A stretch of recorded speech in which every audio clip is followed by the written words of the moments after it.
Hello and happy Saturday. This is Jeremy Murphy, and this lab is entitled Banter Lessons. What in the world is banter and why should we care? Well, let me tell you. Here on Blab, banter makes communication a lot more fun because you can go back and forth like ping pong or tennis. And I don't know which one you prefer. I'm a little better at ping pong, but tennis gives me more margin of error. If I strike the ping pong ball too hard, it flies off the table. And banter is like that too. There's a proportionality to it, and it's kind of a playful jesting between host and co-host and guests. And I think as long as it doesn't get negative and destructive, banter can make discussions a lot more interesting. In fact, a lot of group discussions without it, it's just less interactive and it's more like a lecture, and some people are going to fall asleep. And although we're all lacking sleep, the timing of sleep during a lecture, interactive communication, is not really the best time for that sleep, is it? Or is it? So, anyway, what does banter mean to me? To me, on Blab, it means the give and take between the host and the co-host and the guests, and the questions and the answers, and we kind of put a little bit of humor out there. I don't think everything should be dry-witted and devoid of humor. That's can be problematic and valueless in some ways. I think, it doesn't hurt to have a joke every hour if it's going to be a long blab. But if it's a serious topic, you can still keep it serious and just spice it with humor every hour, every, periodic interval. Some blabs are entirely funny and we're just all slapping our knees and all that and unable to stop laughing. And some blabs are like that, but not all of them are. And some blabs, they're just, have you noticed the host and the co-host do not connect? They do not agree. They have not communicated. They have not prepared. They don't know what they're doing. They're not on the same wavelength. And I think banter helps break that barrier down and helps align the host and co-host on the same wavelength and keep the guests entertained to some extent.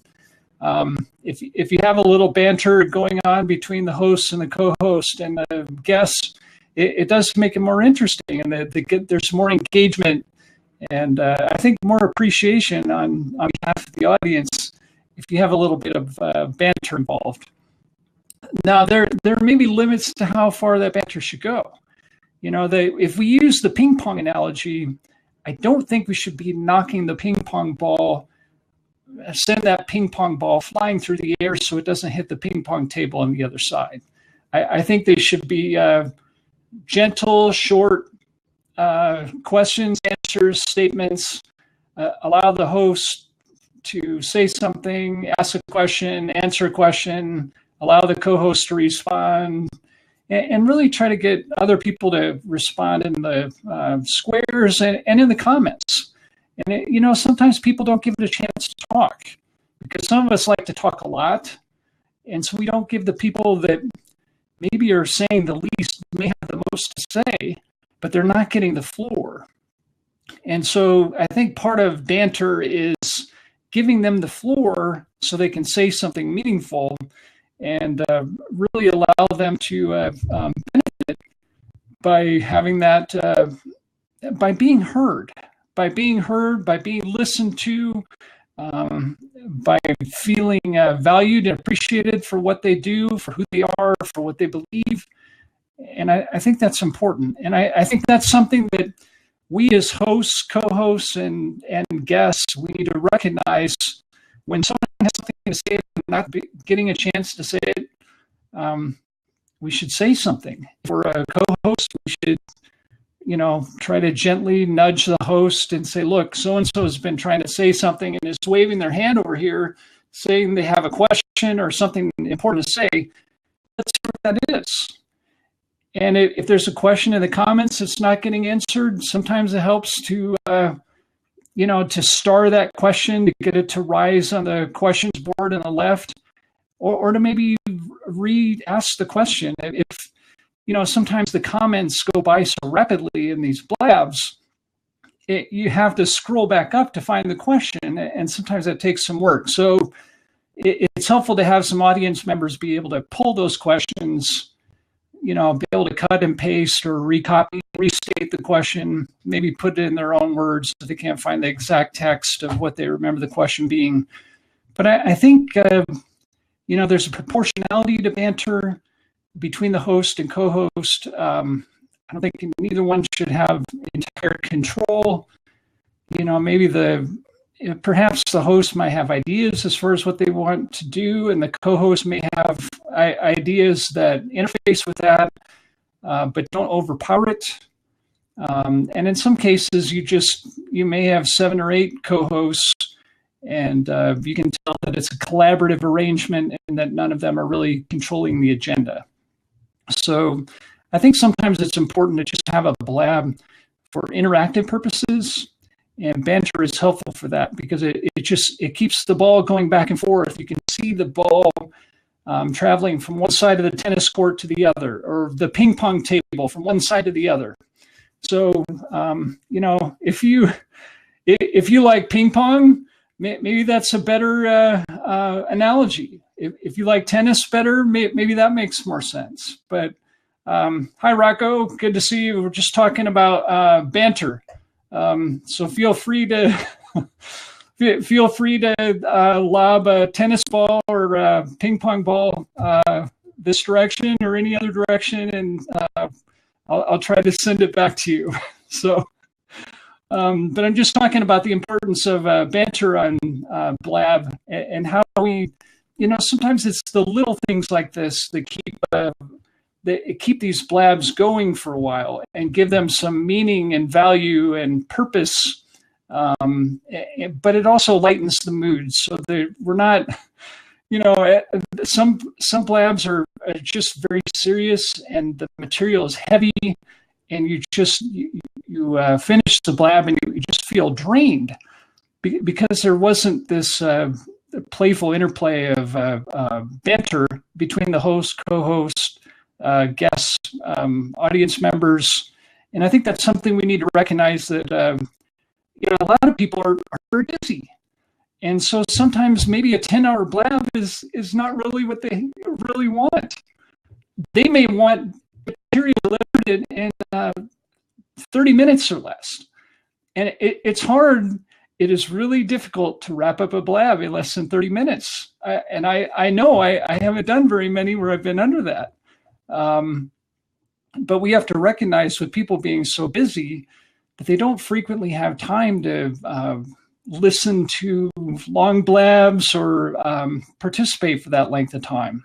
Because we have family responsibilities, job responsibilities, might have volunteer work that we've offered to do, and other commitments. So we need to recognize that everyone's kind of in that boat of being busy, trying to keep things short, but also give people, maybe something meaningful they can take with them, but maybe also give them a way to learn to laugh, to smile, to appreciate the humorous side of life without going crazy and just staying there in the humorous moments. I don't know that I could stay there all the time, but I think having appreciation for laughter, humor, lightening your mood, and realizing that every once in a while you have to press the pause button on serious material and move to the lighter side.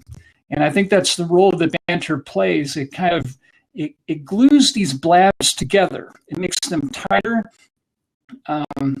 It creates a different sense of flow. There's an effortlessness that seems to accompany these blabs where the banter is well played between the host, co-host, audience members. We have productive questions and answers, and maybe a little bit of humor, and as long as somebody isn't distracting from the purpose of the blab or the discussion, the conversation, if they're enhancing it and maybe making us our role to make someone smile every day. And maybe that's a different person. It might not be somebody we see in person. It might be someone that we only have contact with on blab. But some people are so good at that they enter a blab and they have everyone laughing just with their comments. But that can go too far. For example, if someone's posting GIFs every 2 seconds and they're funny, but they're sort of distracting, that might be crossing the line a little bit as far as I'm concerned. Just, I mean, you don't want to detract from what the hosts and co-hosts are trying to do. And so if it's on the lighter side, but it's not distracting and it's occasional, I think that's kind of closer to what I see as being banter. But you think about it in olden times, the role of the court jester to lighten the mood, to tell a joke. When things get too serious, sometimes we're frequently sprinting for sources of humor, for laughter, for something that'll make us smile, or at least help us to look at something in a more positive light and not in such a negative, scary, worrisome approach to life. That just doesn't work very well. So I would encourage all of you to get out your tennis racket, real or figurative, and try to keep banter going. Maybe pick a conversation, and it doesn't have to be on blab. You can do this with online discussions or text messages. If someone starts a conversation with you, just try to hit the ball back in such a way that it keeps the discussion going. And one way to do that is to ask open-ended questions. Really, to focus on the other person really keeps a lot of banter going, because it keeps the flow going back and forth. If the people in the conversation are focused on each other, then it doesn't become a selfish thing where someone decides they're going to stop communicating or stop participating in conversation because someone's crossed the line and gotten selfish or something like that. So sometimes people will start a discussion with me and I don't know them, and I'm trying to get to know them either on blab or otherwise. And so I'll ask them, you can say, well, who are you? What do you do? What do you like to do? What are your favorite pastimes? What's your favorite color? What's your favorite kind of music? What do you like to do in your spare time? What do you like to do with your family? Do you own any pets? What are your favorite dogs? What are your favorite breeds of dog? What books do you like to read? What movies do you like? What's going right or wrong in society? There are all kinds of issues like that and questions like that can be very revealing. Even just someone revealing their favorite color to you or to me is a very powerful revelation, because it tells you what that person values. You could talk about what shapes somebody likes, or what kind of trees they like the most. And I think that's revealing too, because it just shows what type of beauty that person appreciates. And I think if we can better understand what type of beauty we each appreciate more than other types, we can interact better. We can understand really what the foundation is that each of us work from. Because let's face it, without a foundation, you can't get very far. You can't do much. And so that's really why banter is so important. But I think it's important that we try to learn who each other is, really try to communicate better, try to listen better. We have to keep our ears open, our hearts open, our souls open, to really understand who people are, what they bring to the table, and how we can work together in a cooperative fashion. So if we get banter going back and forth with a ping pong table, a game of ping pong, very popular in my family. My parents have a ping pong table, and inevitably every holiday there are best of 7 tournaments. And I'm not kidding, between my nephews and my brother-in-law. So that might be taking ping pong too seriously, but it shows my family maybe appreciates ping pong better than tennis, because we can play it year-round inside. And if someone loses, you can have a rematch and you can try again. And I think banter is the same way. When we're learning how to conduct banter, or to be friendly with our banter, we're going to have situations where we fail. And I think sometimes we learn why, and maybe sometimes we don't. Sometimes it just takes practice. And practice makes perfect, right? I'm not sure perfect banter is possible, but we can strive for perfect banter, and maybe we'll achieve excellent banter. We can use the words of Vince Lombardi said, you shouldn't strive for, if you strive for perfection, you can obtain excellence. That explains the greatness of the Green Bay Packers. So what we can do is to try to practice our banter with others. Look at it as a tennis match. Look at it as a ping pong game. Don't try to, if someone lobs something at you, don't do an overhead smash like in a game of tennis and, try to hit them with the tennis ball. That's not banter. That's taking over. That's taking advantage of a conversation and trying to make it all about us. And if we are trying to make it about us, it's not going to be a very good ping pong game to watch, or a meaningful tennis match. And I think, banter is really what makes the discussion interesting, because it keeps the ball rolling. It gives it a sense of natural flow. It doesn't feel as forced. If people are just, there's a back and forth, a give and take relationship between the people that are participating, and it makes it more meaningful for the audience, because they can understand, they can watch and listen to this ping pong game, tennis match take place. They have the back and forth banter, and sometimes the banter might take over the blab. And is that a bad thing? I'm not sure it is, because banter is a skill that I think we can all learn and study. And Rocco, who was here earlier, said he's learning, and I'll say so am I.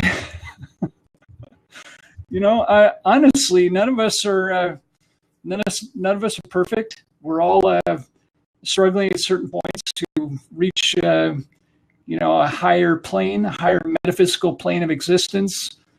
And I think banter can help us get there, because it helps us have better relationships with people if we can have discussions like that, conversations like that, where there's give and take, there's interplay, there's a kind of a playfulness about the conversation without that dominating the conversation.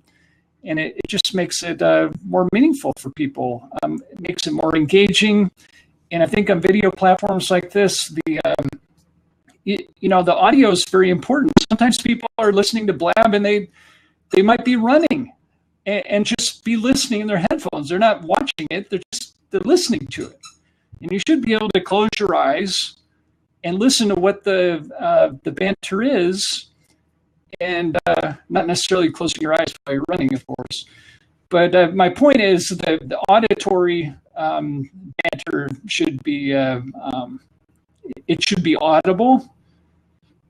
It should be visible. If people are wanting to kind of see people's reactions to the banter, I mean, you can tell when people are smiling or laughing, or their comments will reveal they're feeling enriched, entertained, not just entertained, but enriched. I think banter does make it a richer discussion.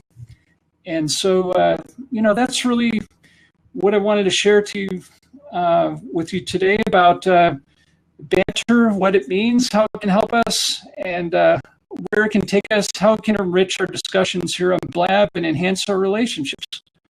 So if any of you want to have, I guess, what I would call banter practice, that's something we can do. We can do that different ways. We can do that on Blab. We can do that on Skype. We can do that, you can do it on phone calls. You can do it in text messages. You can even do it in person, as long as people are in the same place. That's the tricky part. A lot of us have, friends around the world now, and so we can't always be where we want to be or to be in more than one place at once. So that makes it a little tougher to, get to the proper place to conduct the banter, if you will. So, but I think it takes practice. I don't know if there's any point of people having mastery of it unless you already have a mastery of communications. And I think a big part of that is listening, having our ears open, our heart open, our souls open, and really appreciating the gifts that we all have, the proportionality that's involved with banter, the give and take, it shouldn't feel like a tug of war.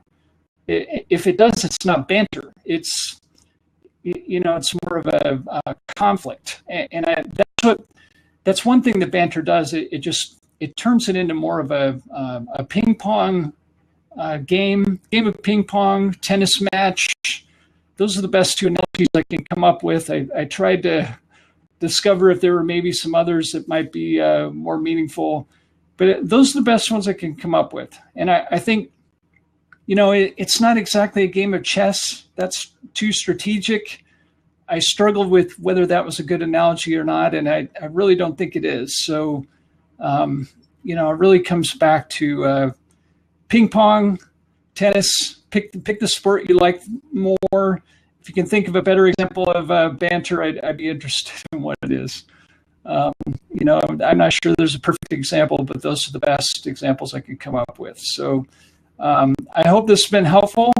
I would encourage all of you to try to maybe have some banter practice, and maybe I'll do a future Blab where we will practice this in a meaningful way, and it wouldn't necessarily even have to be recorded. You don't want people to feel like they have to always, necessarily be on camera if they're not able to, or they're, with their families or whatever. Sometimes it's not always possible to, be present to the extent that we want to be in multiple places. So, but I think it's a valuable skill. I think it's something we can practice in our interpersonal relationships, make it a part of our daily routine. Maybe it's not possible to do daily. Maybe once a week is enough, just to practice with discussions with people, try to figure out how we can become better communicators. And like I said, being a good communicator involves being a great listener. I don't think you can be a great communicator without being a good listener. I think great communicators are excellent at banter. It comes naturally. It takes practice. I'm not sure anyone's really perfect at it. And again, there are limits to how far banter should go. I think if you're getting to the point of hurting people's feelings or being destructive or antagonistic, that's really not banter. That's something else. So, but that's how I look at banter. Think of the ping pong game, the tennis match. And again, I don't think chess is a good example, although I wondered if it was, but there's just too much strategy involved with chess. I don't think chess is a little more cognitive sometimes than banter might be. Banter's there's a spontaneity about it. It may not be entirely spontaneous, but you can't really prepare for banter in advance because you don't always know what your host or co-host is going to say. You might know generally where they are and where they've gone in the past, but let's face it, sometimes even our experiential wisdom maybe insufficient to prepare us for what someone's about to say. And we never know. Sometimes it might trigger an entirely different response in us than we might expect. And so that takes the discussion a different direction. But we need to recognize that there is that degree of spontaneity. It is sort of like extemporaneous speaking in an interactive sense. It's not so much speaking, it's more like, it's like volleying. And maybe volleyball is actually a good example, except for spiking the ball. Spiking the ball would not be really effective banter. But as my point is, and my daughter plays volleyball sometimes with a team as a team sport, but just being able to get the ball back over the net and getting the ball back over to the net to the other side. And there's, that, so really I think the best examples of banter I can come up with, wonder volleyball minus spiking the ball and maybe even serving the ball. Some people have incredible volleyball serves that no one can hit on the other side. So setting aside the serving and the spiking, and maybe we'd have to set aside some of the tennis serves too, because if you're serving the ball at 100 miles an hour, I'm not sure that many people can hit that back unless they're professional tennis players. But as far as getting the ball back over the net with tennis, that's what I'm talking about. Same thing with volleyball, same thing with ping pong. We have to when we're trying to get the ball back over the net, we want to make sure that that it lands proportionately with, what the speaker just said or told us or asked, or, maybe a joke that they told or something. I mean, you don't want to overplay your hand. You don't want to spike the ball if the other person has done something different. Then the proportionality of banter goes away. So I think there is a proportionality about it. I think that's just inherent. I'm not sure it's scientifically proven, and maybe it's not going to be agreed to by everyone. And I'm fine with that. That, we all have our different definitions of what banter is or should be. And that's okay. We don't all have to agree on what banter is, but we should agree on what it isn't. And if it becomes too negative and antagonistic or harsh, abrasive, that's just not banter. That's something else. And I think we need to, recognize, especially we as adults with emotional intelligence, we should be setting things like that aside, because life is short. And we need to take advantage of the time that we have to make it meaningful, to help others, to serve others. And I think part of being able to do that is, being able to have banter with others here on Blab and other platforms, being able to demonstrate what it is, what it isn't, what you should do, what you shouldn't do. For example, I don't think you should have banter with trolls.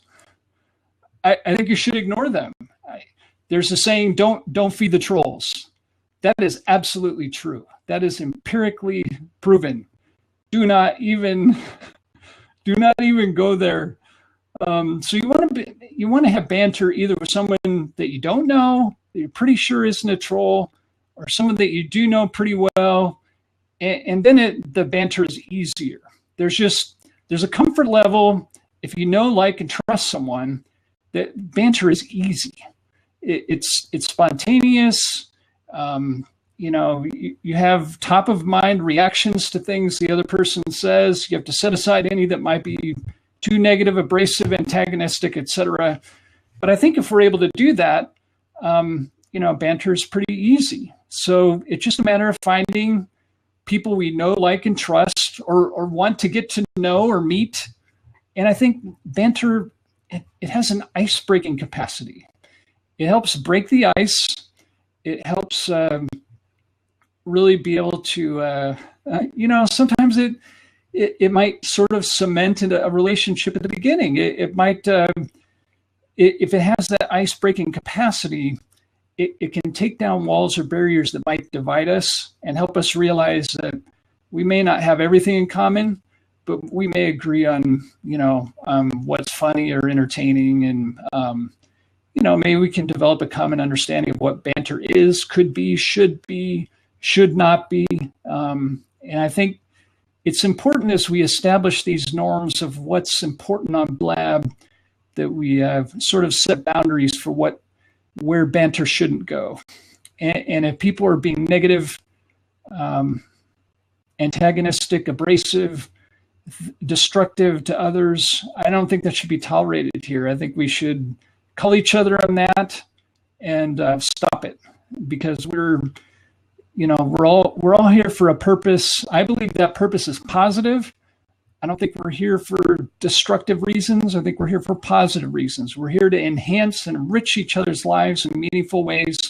And one of the ways we can do that is by having banter and teaching each other how to banter, how to volley that conversation further. And you have awkward moments of silence where people who are not skilled at banter are maybe comfortable with, but people who are okay with it, there's a spontaneity that reveals a thought that helps break the ice and keeps the conversation going. So, and there's nothing wrong with a momentary pause if you don't know what you're going to say, or your next bantering line is not clearly defined. There's nothing wrong with saying, I don't know, or I don't know what to say, or, let me ponder what you just said, because it's very rich. Or I hear you saying this. Is that what you just said? I was just wanting to make sure I get your remarks straight. It's important that we check in with each other and make sure that as we're listening, that we're hearing each other and that we're interpreting each other correctly. And I think if we do that, then banter becomes more meaningful, because it's the spice of a conversation. You have a conversation without banter, it's not spicy. It's bland. It's boring. There's there's a fun and a playfulness that banter brings to the table. It adds a variety and spice because it varies. You don't always know.